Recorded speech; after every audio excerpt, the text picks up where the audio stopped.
하기, 주아부. 해는 중천에 뜨는 그 순간부터 기운다. 주아부 해설. 주발과 주아부 부자는 한나라 공신이면서 모두 치욕 속에서 죽었다. 특히 아들 주아부는 감옥에 갇혀 5일 동안 먹기를 거부하면서 피를 토하고 죽었다. 주아부의 이러한 모습은 공신을 박해하는 한나라 통치자에 대한 무언의 저항이었다. 한나라는 유방 고조부터 무제에 이르기까지 무수한 공신들에 대해 모두 의심을 품었고 은혜를 베푸는 데에 각박했다. 소하는 구속된 바 있고 한신을 비롯하여 팽월, 경포 등 공신들이 피살되었으며 번쾌 역시 감옥에 갇혔었다. 주발부자 역시 전형적인 사례다. 한나라 황제들의 각박함은 사마천 본인이 이미 여실히 겪어본 바 있고 따라서 본문에서는 저자의 비분간개한 필치가 절절하게 묘사되고 있다. 주아부. 세류영의 엄한 기율. 주아부는 주발의 아들이었다. 그리고 군사작전에 뛰어나고 군율이 엄하기로 유명했다. 효문제 11월에 주발이 죽었는데 시호는 무후였다. 그의 아들 주승지가 주발을 이어 제후가 되었다. 6년 이후 그는 공주를 처로 맞아들였는데 화목하지 못했고 또 살인죄를 범하여 봉국을 빼앗겼다. 봉후를 단절한 지 1년 뒤에 문제는 주발의 아들들 중에서 현능한 한해군수 주아부를 조후로 봉하여 주발의 자기를 계승하도록 하였다. 주아부가 아직 봉후의 자기를 받지 않고 한해군수로 있을 때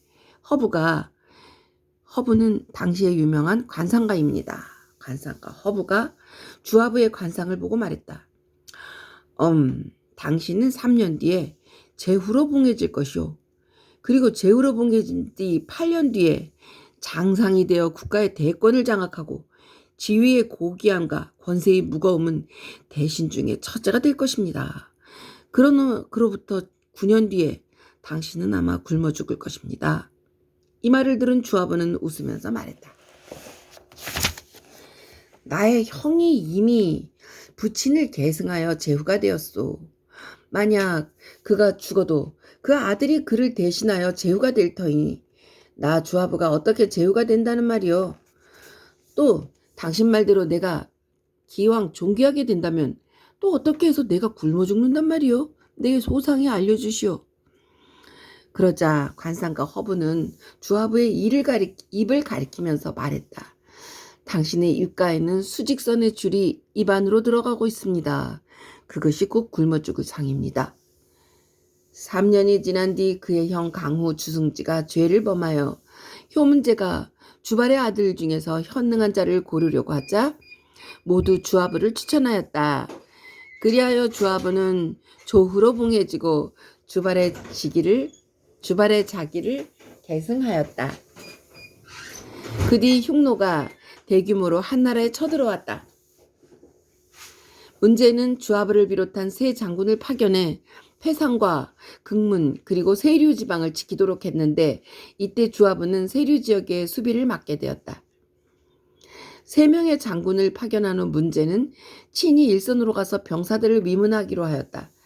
그리하여 먼저 패상과 극문 지방을 갔는데 황제가 탄 수레가 곧장 성문으로 달려들어갔을 때 장군이야 모든 병사들이 말을 타고 달려나와 환영하였다. 황제는 다음으로 세류의 주아부의 군대를 찾아갔다. 그런데 그곳은 모든 병사들이 갑옷을 입고 손에는 서리빨 같은 칼과 창을 들었으며 성벽 위에는 화살이 겨냥된 채 삼엄한 경비가 이루어지고 있었다. 이윽고 문제 일행의 선발대가 성문에 도착했는데 성문의 경비병은 그들을 막아서며 결코 들여보내지 않았다. 그러자 선발대의 한 사람이 엄숙한 목소리로 폐하께서 곧 도착하시오 라고 말했다. 하지만 경비병은 장군의 명령이 군중에서는 장군의 말만 들을 것이며 설령 폐하의 명령이 있더라도 듣지 말라고 하셨소 라고 대답하는 것이었다. 그 그 뒤에 바로 문제의 행차가 도착하였는데 역시 들어갈 수가 없었다. 그제야 문제는 정식으로 사자를 장군에게 보내어 짐이 오늘 병사들을 위로하고자 왔노라 라고 전하도록 했다. 이에 주하부는 비로소 성문을 열어 황제 일행이 통과하도록 허락했다. 행렬이 군영으로 들어가 서려는데 수문장이 호위군관에게 이렇게 귀띔해 주는 것이었다. 장군이 정한 규정에 의하면 군영 안에서는 말을 달리지 못하게 되어 있습니다. 호위군관이 황제에게 이 사정을 말하니 황제는 말이 천천히 걷도록 말고삐를 느슨하게 하였다. 드디어 황제가 본부에 도착해 보니 주하부 이하 모두가 갑옷을 입고 위풍당당하게 늘어서 있었다. 주하부는 황제를 보자 두 손을 모아 눈높이로 들며 절을 하는 것이었다. 몸에 군장을 차렸을 때에는 절을 하지 못하는 것이 법입니다. 이렇게 뵙는 것을 양해해 주옵소서. 황제는 크게 감동하여 정중하게 답례했다. 나중에 황제가 성문을 나서자 황제의 수행원들이 모두 주하부를 비난했다. 하지만 황제는 오히려 그를 칭찬했다. 아니다. 그 정도가 되어야 비로소 장군이라 할 수 있다. 패상이나 극문이야 아이들 장난에 불과할 뿐이다. 그들의 군대는 기습을 당하면 곧 포로가 될 수밖에 없다. 반면 주하부의 군대는 어떻게 삼엄할 수 있겠느냐? 어떻게 침범할 수 있겠느냐? 주하부의 군대를 누가 어떻게 침범할 수 있겠느냐? 이 일이 있고 나서 사람들은 군기가 엄한 군대를 세류영이라고 부르게 되었다. 황제가 곧 세상을 뜨려고 할 때 태자를 불러 만약에 위급한 상황이 발생하게 되면 주하부야말로 중책을 맡길 수 있을 거야 라고 유언을 했다. 문제가 죽고 난 뒤 경제는 주하부를 거기 장군에 임명하였다. 짠! 도전은 있으되 응전은 없다. 그 후 오나라, 초나라 등 7개 제후국이 연합해서 반란을 일으켰다. 황제는 주하부를 대장군으로 임명하여 반란을 진압하도록 했다. 이때 주하부가 황제에게 말했다. 지금 저 반란군은 5, 초 등 7개국이 연합한 반란군은 사납고 빨라서 정면으로 맞선다면 승패를 예측할 수 없습니다. 그래서 양나라 땅을 잠시 내준 다음 저들의 보급로를 끊어야겠습니다. 황제는 그의 의견에 동조했다. 주하부는 병사들을 형양 땅으로 집결시켰다.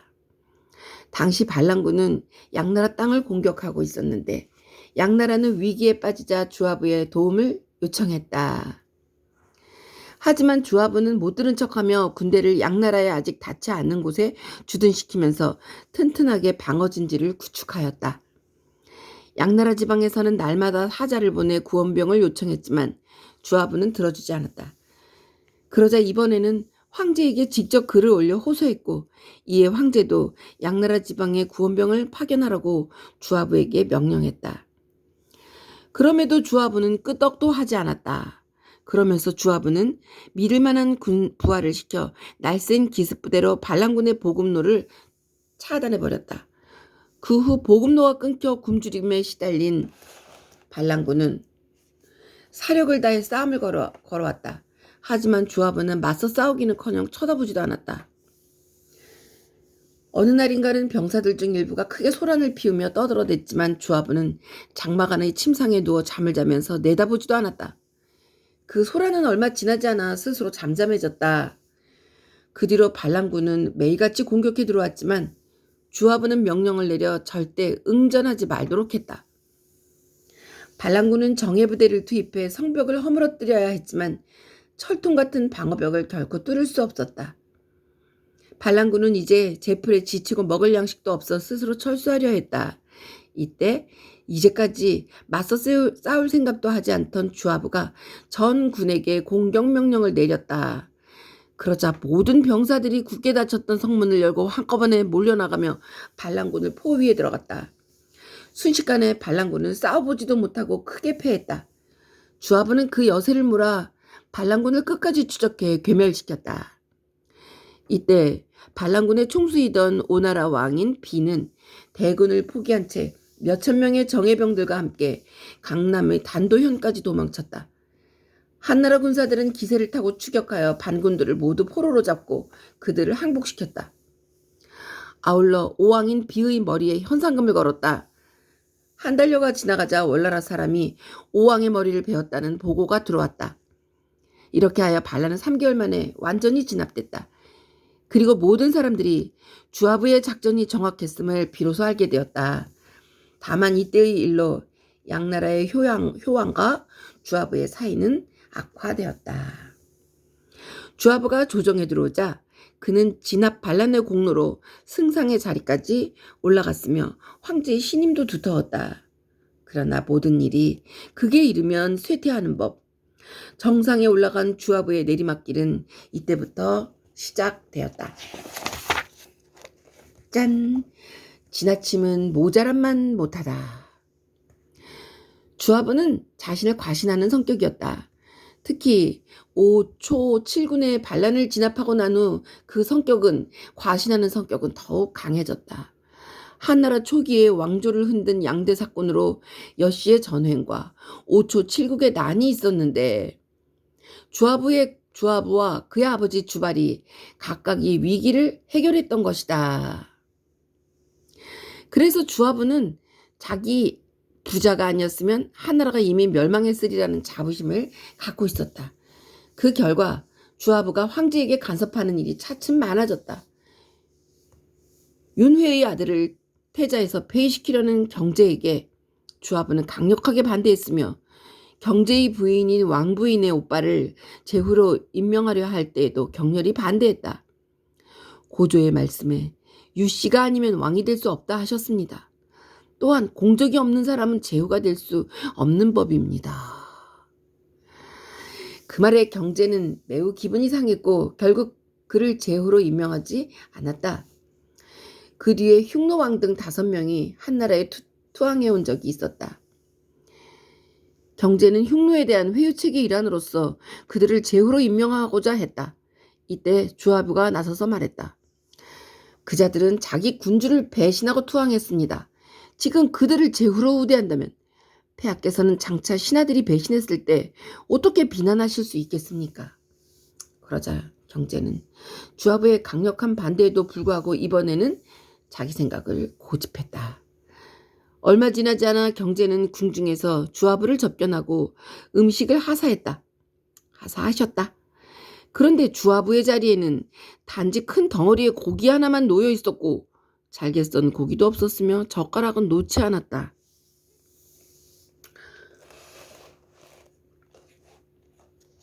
주아부는 마음속으로 불만을 가지고 고개를 들려 술자리를 주관하는 관리에게 젓가락을 가져오도록 말했다. 경제는 이를 보고서 냉소를 하면서 이것이 설마 그대의 뜻에 부족하다는 것이요? 라고 물었다. 주아부는 곧 모자를 벗고 사죄했다. 황제가 일어나자 주아부는 곧 빠른 걸음으로 문 밖으로 나갔다. 경제는 그가 나가는 것을 눈으로 지켜보면서 말했다. 저 불평 많은 사람은 나이 어린 제왕의 대신을 맡기에는 부적합하다. 당시 태제로 있던 훗날의 무제를 이제 나이 어린 제왕이라고 말했음.